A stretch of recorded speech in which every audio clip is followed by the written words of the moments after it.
Macmillan Audio presents Sunset Beach by Mary Kay Andrews. Narrated for you by Kathleen Mcinerney.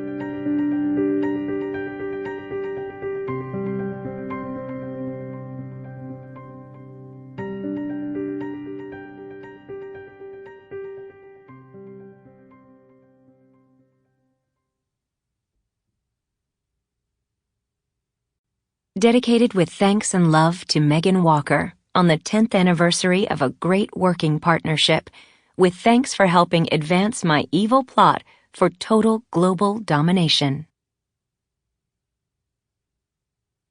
Chapter 1. Sunset Beach, April 2018.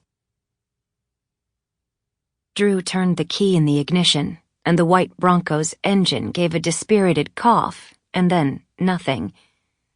"Come on, OJ," Drue muttered, trying again. This time the engine turned over. She gave it some gas, and the motor roared to life. "Thanks, babe." She gave the cracked vinyl dashboard an encouraging pat, then shifted into reverse and eased her foot onto the accelerator.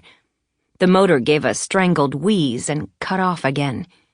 Now, every single indicator on the control panel began blinking red. She tried again, but the third time was not the charm. The engine caught briefly, and the Bronco's battered chassis shuddered, then fell still.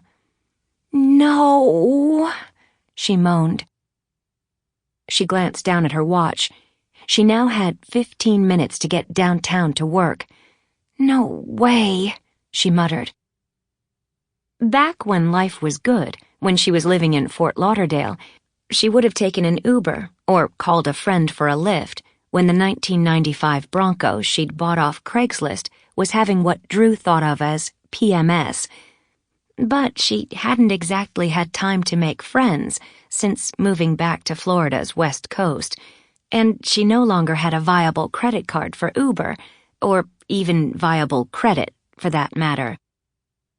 Drue had a vague memory of seeing city buses lumbering past on nearby Gulf Boulevard.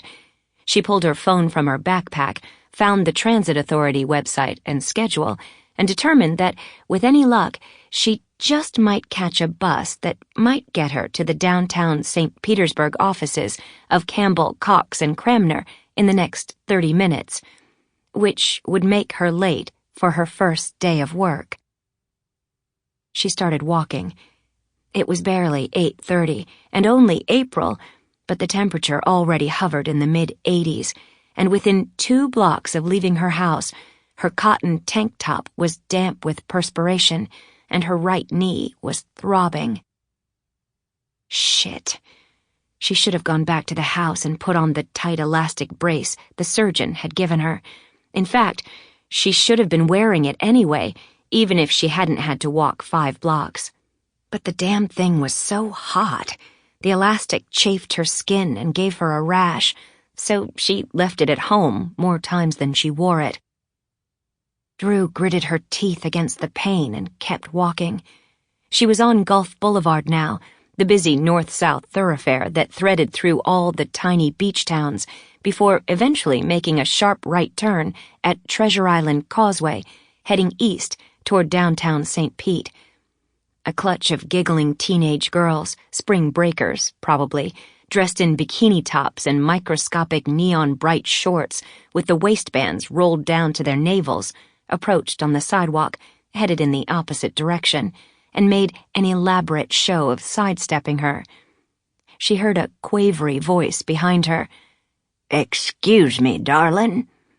She turned her head to see an elderly man, his bony bare chest glistening with sweat, power past, pumping small dumbbells in each hand. She squinted and saw, just half a block ahead, the shaded bus shelter. Thank God. She wasn't sure if she could walk much farther. Half a block, though. That she could do. She picked up the pace, trying to ignore the red-hot stabbing pain in her knee.